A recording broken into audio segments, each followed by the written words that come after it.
അപ്പോൾ ജീവ ഈശ്വര സംബന്ധം, തിരയും സമുദ്രവും തമ്മിലുള്ള സംബന്ധം, ഇതാണ് വാസ്തവത്തിൽ വേദാന്തത്തിലെ വളരെ മൂലഭൂതമായിട്ടുള്ളൊരു മെറ്റാഫർ എന്ന് വേണമെങ്കിൽ പറയാം. മെറ്റാഫർ അല്ല, രൂപകമല്ല.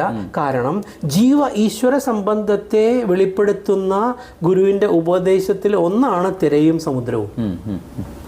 ആദിശങ്കരൻ വളരെ സ്പഷ്ടമായിട്ട് പറയുന്നുണ്ട്, തിര എപ്പോഴും സമുദ്രത്തിൻ്റേതാണ്, സമുദ്രം തിരയുടേതല്ല. അപ്പോൾ ആ സംബന്ധത്തിലൂടെ ഒരു തിരയ്ക്ക് സമുദ്രം എന്താണെന്നുള്ള സാക്ഷാത്കാരം ലഭിക്കുന്നത് പോലെയാണ് ഒരു ജീവന് പ്രപഞ്ചത്തിൻ്റെ രഹസ്യം എന്താണെന്നുള്ള സാക്ഷാത്കാരം ലഭിക്കുന്നത്. ആ ലഭിച്ച സാക്ഷാത്കാരത്തിൽ സമൂഹത്തിൻ്റെ നന്മയ്ക്ക് വേണ്ടി, മാനവരാശിയുടെ നന്മയ്ക്ക് വേണ്ടി, പ്രകൃതിയുടെ നന്മയ്ക്ക് വേണ്ടി ജീവിക്കുന്നവർ വസന്തകാലം പോലെയാണെന്നാണ് ആദിശങ്കരൻ പറയുന്നത്. വസന്തവൽ ലോകഹിതം ചരന്തഃ. അപ്പം അങ്ങനെയുള്ളവരിൽ നിന്നാണ് നമുക്ക് ഈ അറിവ് പ്രകടമായിട്ട് കിട്ടുന്നത്. അപ്പം അവരിൽ നിന്നാണ് നമുക്ക് നാദയോഗം എന്താണെന്ന് മനസ്സിലാകുന്നത്. സംഗീതം എന്ന് പറയുന്നത് 4 ഉപവേദങ്ങളിൽ ഒന്നാണ്. അപ്പോൾ ആ സരസ്വതി രഹസ്യോപനിഷത്തിൽ വരുന്ന ഒരു കാര്യമാണ്, ഈ ദേഹം ദൈവീ വീണ എന്നാണ് ഋഷി പറയുന്നത്.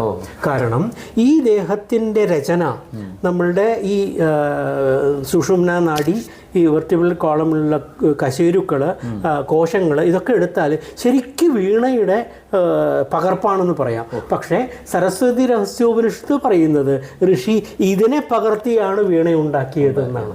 അപ്പോൾ സൈഷ ദൈവീ വീണ, ഈ ദേഹം ദൈവീ വീണയാണെന്നും സൈഷ മാനുഷ്യ വീണ എന്ന് മനുഷ്യൻ ഉണ്ടാക്കിയ വീണയെ ചൂണ്ടിക്കാണിച്ചുകൊണ്ട് ഇതിങ്ങനെയാണെന്ന് അതിന് സരസ്വതി രഹസ്യോപനിഷത്തിൽ പറയുന്നുണ്ട്. ഇതിൻ്റെ വളരെ രസകരമായിട്ടൊരു റേഡിയോളജിസ്റ്റ് വീണയെ MRI സ്കാൻ ചെയ്തിട്ടുള്ളൊരു റിപ്പോർട്ട് യൂട്യൂബിലുണ്ട്. അത് കാണുമ്പോഴാണ് നമുക്ക് കോരിത്തരിപ്പുണ്ടാകുന്നത്. ഇത് എത്ര സത്യമാണ്. വീണയുടെ ഓരോ അംശവും എടുത്തെടുത്ത് ഇത് ഇങ്ങനെയാണ് ദേഹത്തിൻ്റെ തദ്ഭവമായിട്ടാണ് ഈ വീണ ഉണ്ടാക്കിയെന്ന് മനസ്സിലാവുന്നു. അതുകൊണ്ട് തന്നെയാണ് ഒരു വീണ കച്ചേരിക്ക് മനുഷ്യരിൽ ഉണ്ടാക്കാൻ സാധിക്കുന്ന, ഉളവാക്കാൻ സാധിക്കുന്ന നാദ തരംഗങ്ങൾ വേറെ ഒരു മ്യൂസിക് ഇൻസ്ട്രുമെൻറ്റിന് സാധ്യമല്ല. ഓം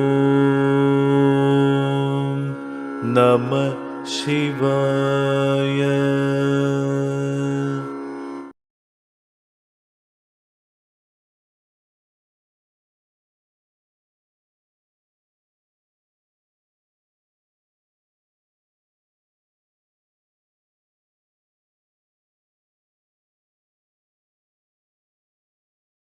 അപ്പോൾ ഇറ്റ്സ് എ കംപ്ലീറ്റ് ഇൻസ്ട്രുമെൻ്റ് ആണ് വീണ.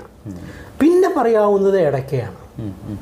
ഇടയ്ക്കയുടെ സസ്പെൻഷൻ ടെക്നോളജി എന്താണ്? നാദം പുറപ്പെടുവിക്കാനുള്ള സപ്തസ്വരങ്ങളെ ഇടയ്ക്കയിൽ കൊണ്ടുവരാൻ സാധിക്കും. കാരണം ഇതാണ്.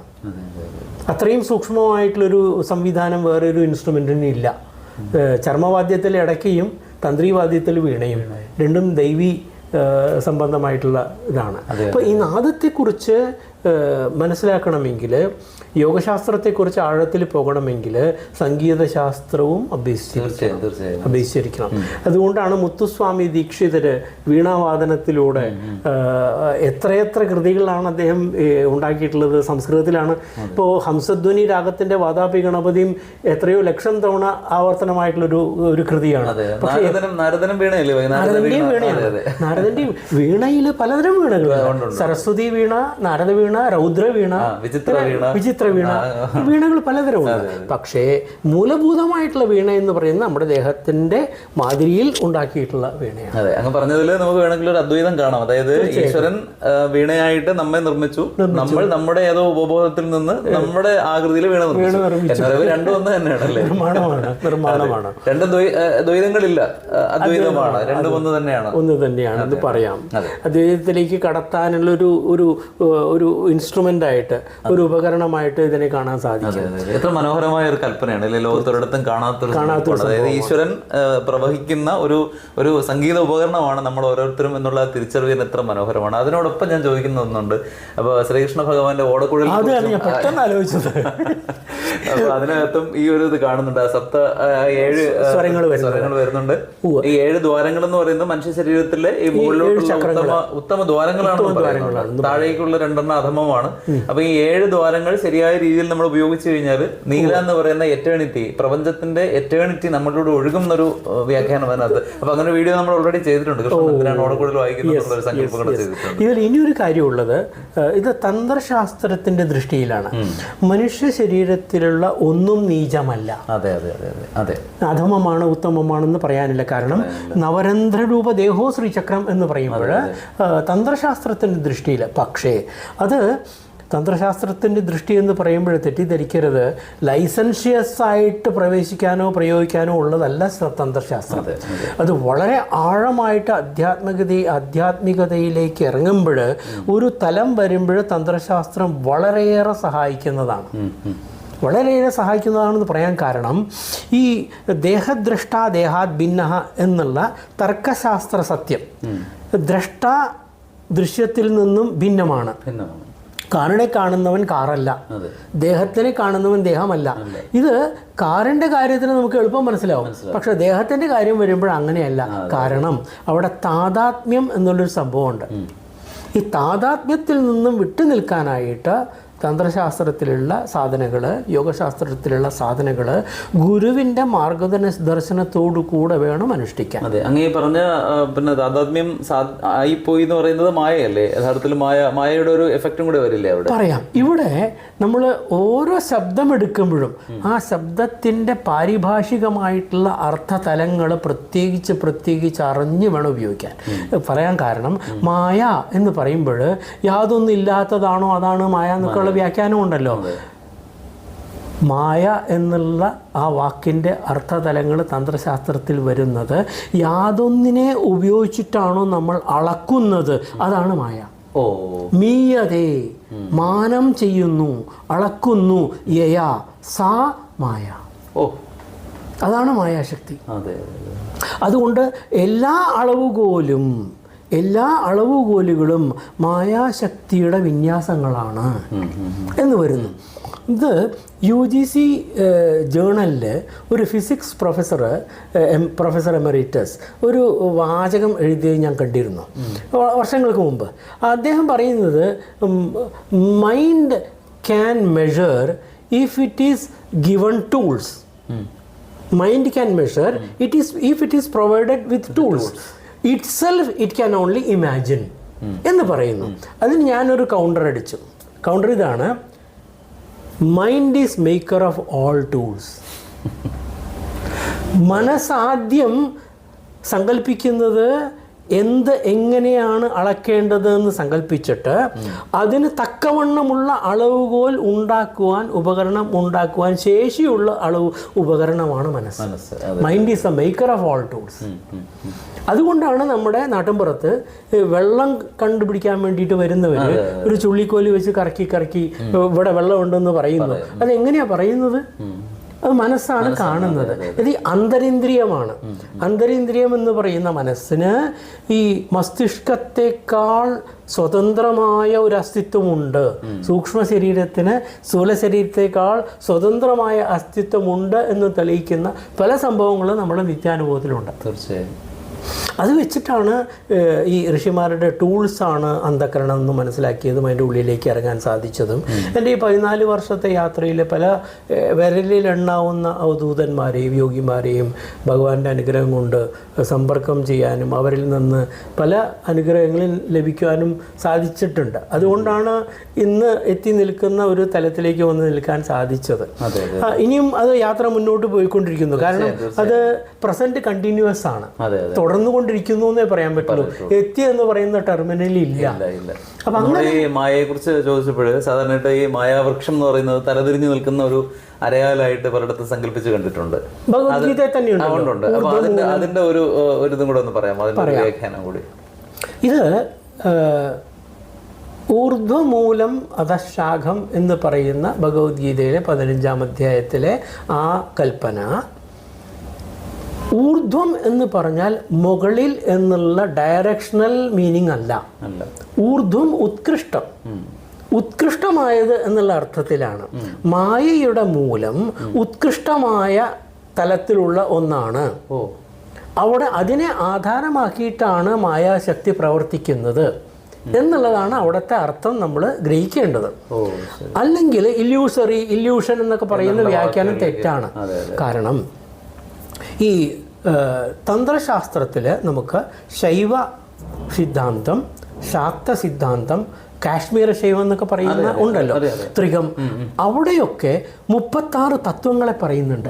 നമ്മൾ ഓൾറെഡി വീഡിയോ ചെയ്തിട്ടുണ്ട് ഇതിനെക്കുറിച്ച്. ഒരു ആചാര്യനുണ്ട്, ലെനിൻ വർഗീസ് എന്ന് പറഞ്ഞിട്ടൊരു സാറുണ്ട്, അപ്പൊ അദ്ദേഹം ഇത് ചെയ്തിട്ടുണ്ട്. ഞാനത് കാണുകയുണ്ടായി, മുഴുവൻ അത് സ്റ്റഡി ചെയ്തില്ല, പക്ഷെ അത് കാണുകയുണ്ടായി വീഡിയോ. ഇവിടെ വരുന്നത് നമുക്ക് ഈ മായ എന്ന് പറയുന്ന തത്വം, ആ മായാ തലത്തിലുള്ള കാര്യങ്ങൾ ഗ്രഹിക്കണമെങ്കിൽ തീർച്ചയായിട്ടും ഈ ഇന്നർ ട്രാവൽ, ഉള്ളിലേക്ക് പ്രവേശിക്കല്. അപ്പോൾ ഈ 3 തലങ്ങളുണ്ട്. ഒന്ന് ആധ്യാത്മികം, പിന്നൊന്ന് അതിഭൗതികം, മറ്റേത് അതിദൈവികം. ഇതിനെ ഇംഗ്ലീഷിൽ ട്രാൻസ്ലേറ്റ് ചെയ്ത് കൊളാക്കും. കാരണം ആധ്യാത്മികം എന്ന് പറഞ്ഞാൽ സ്പിരിച്വൽ എന്ന് പറഞ്ഞു, അതിഭൗതികം എന്ന് പറഞ്ഞാൽ ഫിസിക്കൽ എന്ന് പറഞ്ഞു. അപ്പോൾ അതിദൈവം എന്താണ്? നാച്ചുറൽ ഫോഴ്സസ് ഫിസിക്കൽ അല്ലേ? അപ്പോൾ അതിനെ എങ്ങനെയാ അറിയാൻ സാധിക്കുക? അപ്പോൾ അതിൻ്റെ ഒരു അപ്രോക്സിമേറ്റ് മീനിങ് ഞാൻ കണ്ടത് ഇൻഫിനിറ്റ് സ്പിരിച്വൽ ഇൻറ്റീരിയർ ആണ് അധ്യാത്മം. Infinite spiritual interior. അതിഭൗതികം എന്ന് പറയുന്നത് ഫിസിക്കലാണ്, ഫിസിക്കൽ യൂണിവേഴ്സാണ്. അതിദൈവം എന്ന് പറയുന്നത് ലിമിറ്റ്ലെസ് സ്പിരിച്വൽ എക്സ്പാൻസ് ആണ്. നമ്മുടെ മലയാളം ബുക്കുകളിൽ ആദിഭൗതികം എന്നാണ് എഴുതുന്നത്. രണ്ടും ശരിയാണ്. അതിഭൗതികം, ആദിഭൗതികം. ഞാനത് തെറ്റിദ്ധരിക്കാനാണ് അത് കൂടെ പറഞ്ഞത്. ബുക്കുകളിൽ അങ്ങനെ വേറെ ആണോ എന്ന് വിചാരിക്കാൻ പറഞ്ഞത്. ശരിയാണ്. അധ്യാത്മം, ആധ്യാത്മം, അതിഭൗതികം, ആദിഭൗതികം, അതിദൈവികം, ആദിദൈവികം. ശരിയാണ് പ്രയോഗം. അതിൽ വ്യാകരണ സംബന്ധമായിട്ടുള്ള ചില വ്യത്യാസങ്ങളേ ഉള്ളൂ പദരൂപീകരണത്തിൽ. അപ്പൊ ഈ അതിദൈവം എന്ന് പറയുന്നത് വാസ്തവത്തിൽ ലിമിറ്റ്ലെസ് സ്പിരിച്വൽ എക്സ്പാൻസ് ആണ്. ആ എക്സ്പാൻസിലേക്ക് പ്രവേശിക്കണമെങ്കിൽ ത്രൂ അതിഭൂതം സാധ്യമല്ല, ത്രൂ അധ്യാത്മമേ സാധിക്കുള്ളൂ. അപ്പൊ ഈ പ്രയാണം അതിലൂടെയാണ് അതിദൈവത്തിലേക്ക് നമ്മൾ കടക്കുന്നത്.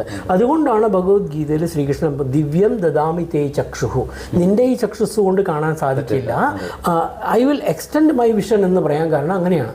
ഗുരുവിൻ്റെ അനുഗ്രഹം കൊണ്ടും ഈ വിഷൻ ലഭിക്കാം. അതിനെയാണ് ദീക്ഷ എന്ന് പറയുന്നത്. ഈ ശക്തിപാതം എന്ന് പറയുന്ന വിധാനം, ദീക്ഷാവിധാനം. ദീക്ഷയ്ക്ക് 2 അംശങ്ങളുണ്ട്.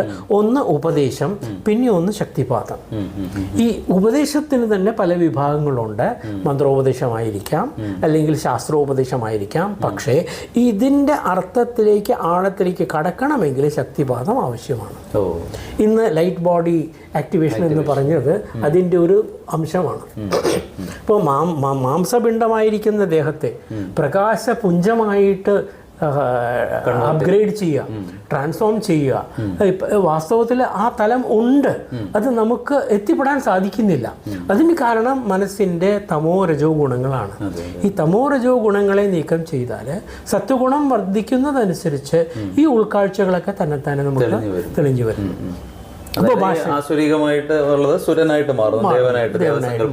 മാറുന്നു എന്നുള്ളതാണ്. അപ്പോൾ ഇതിലേക്ക് നമുക്ക് എവിടം തൊട്ട് തുടങ്ങണം എന്ന് ചോദിച്ചാൽ ഭട്ടതിരി പാട് എവിടം തൊട്ട് തുടങ്ങണം ഭാഗവതെന്ന് എഴുത്തച്ഛൻ്റെ അടുത്ത് ആളെ അയച്ചപ്പോഴും ഈ മത്സ്യം തൊട്ട് കൂട്ടാം എന്ന് പറഞ്ഞ കൂട്ടത്തിൽ നമ്മൾ എവിടെയോ തൊട്ട് കൂട്ടേണ്ടതുണ്ട്, എവിടുന്നോ തുടങ്ങേണ്ടതുണ്ട്.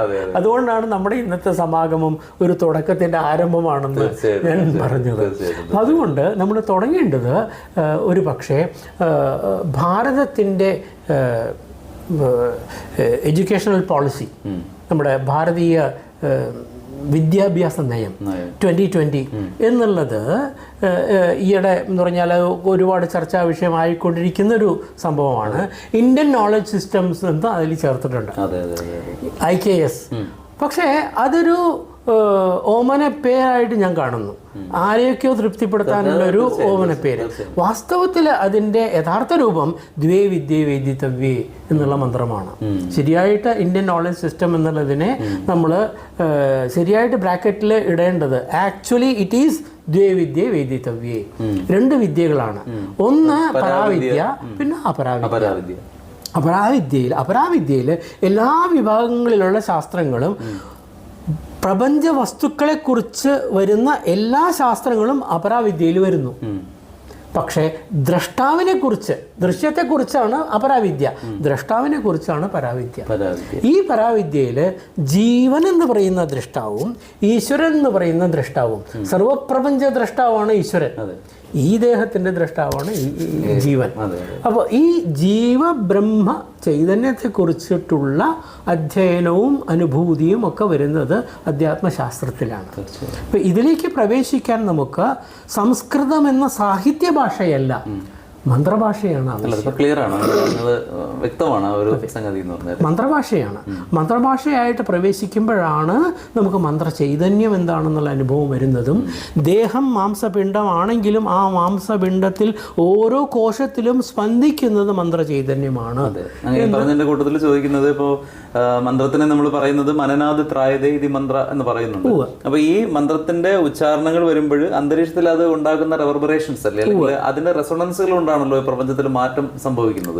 അപ്പൊ അങ്ങ് പറഞ്ഞ ആ ഒരു കാര്യം കൃത്യമാണ്. കാരണം ആദിമമായിട്ടുള്ള ആ ശബ്ദത്തിനെ നമുക്കറിയാവുന്ന ഈ ഋഷിമാര് കണ്ടെത്തിയ ദർശനം ചെയ്ത ആ മന്ത്രത്തിന്റെ താക്കോലുകൾ വെച്ച് നമുക്കിതിനെ ചലിപ്പിക്കാൻ സാധിക്കും. ആത്യന്തികമായിട്ടുള്ള നമുക്ക് ആത്യന്തികമായിട്ടുള്ള മാറ്റങ്ങൾ ഉണ്ടാക്കാൻ സാധിക്കുന്നു എന്നുള്ളതാണ്. ഇതിന്റെ വിധാനങ്ങള് അത് വേണ്ട കൈകളിൽ എത്തിച്ചേർന്നാൽ അത് ലോകോപകാരമാവും. അത് തെറ്റായ കൈകളിൽ എത്തിച്ചേർന്നാൽ അത് വളരെ വിപരീതമായിട്ടുള്ള പരിണാമങ്ങൾ ഉണ്ടാക്കുമെന്നുള്ളത് കൊണ്ടാണ് ഇതിനെ രഹസ്യമായിട്ട് സൂക്ഷിച്ചുകൊണ്ട് വന്നിട്ടുള്ളത്. അതുകൊണ്ടാണ് ഇന്ന് വാസ്തവത്തിൽ നാസയിൽ ഏതാനും വർഷങ്ങൾക്ക് മുമ്പ് മന്ത്രങ്ങളെക്കുറിച്ചൊരു ഗവേഷണം പ്രോജക്റ്റ് നടക്കുകയുണ്ടായി. പക്ഷേ അവർക്ക് അതിൽ നിന്ന് കാര്യമായിട്ടൊന്നും കിട്ടിയില്ല. ക്ഷമിക്കണം, ഒരു നീച ഉപമ കൊണ്ടുവരികയാണ്. നായയ്ക്ക് മുഴുവൻ തെങ്ങി കിട്ടിയ പോലെ എന്ന് പറയാം. പട്ടിക്ക് മുഴുവൻ തെങ്ങി കിട്ടിയാൽ അതിന് കളിക്കാന്നല്ലാതെ കണ്ട് അതിൻ്റെ ഉള്ളിലുള്ള വെള്ളം കുടിക്കാനോ അതിൻ്റെ തേങ്ങാപ്പൂള് തിന്നാനോ നായ്ക്ക് പറ്റില്ല. പക്ഷേ അവർ ഈ വെസ്റ്റേൺ മൈൻഡ് സെറ്റ് വെച്ചുകൊണ്ട് വേദമന്ത്രങ്ങളെ സമീപിച്ചാൽ അത് തുറക്കാൻ പറ്റില്ല. ഋഷിമാർ ഏത് വിധാനം വെച്ചിട്ടുണ്ടോ ആ വിധാനത്തിലേക്ക് അവർ വരണം. ഹെർമാൻ ഹെസ്സ് അദ്ദേഹത്തിൻ്റെ മുത്തച്ഛൻ്റെ ലൈബ്രറിയിൽ നിന്നും ഉപനിഷത്തുകളും പുരാണങ്ങളും മന്ത്രങ്ങളും ഒക്കെ പഠിച്ചു എങ്കിലും അദ്ദേഹത്തിൻ്റെ കസിൻ ഫ്രാൻസിൽ ഒരു പാതിരിയായിരുന്നു, ഒരു ഫാദറായിരുന്നു. അങ്ങയുടെ ഹെൽപ്പ് കൊണ്ടാണ് കൂടുതലൊക്കെ ഇത് മനസ്സിലാക്കാൻ ശ്രമിച്ചതെന്ന് അദ്ദേഹത്തിൻ്റെ ഓട്ടോബയോഗ്രാഫിയിൽ പറയുന്നുണ്ട് ഹെർമാൻ ഹെസ്സ്. പക്ഷേ രാമകൃഷ്ണ പരമഹംസരുടെയും വിവേകാനന്ദൻ്റെയും കാലത്ത് ജീവിച്ചിരുന്ന ഹെസ്സ് എന്തുകൊണ്ട് ഭാരതത്തിൽ വന്നില്ല? ഗുരുവിനെ അന്വേഷിച്ച് അദ്ദേഹത്തിന് ഇങ്ങോട്ട് വരാമായിരുന്നു, വന്നില്ല. അതാണ് യൂറോപ്യൻ സ്പിരിറ്റ്, ഇൻഡിപെൻഡന്റ്.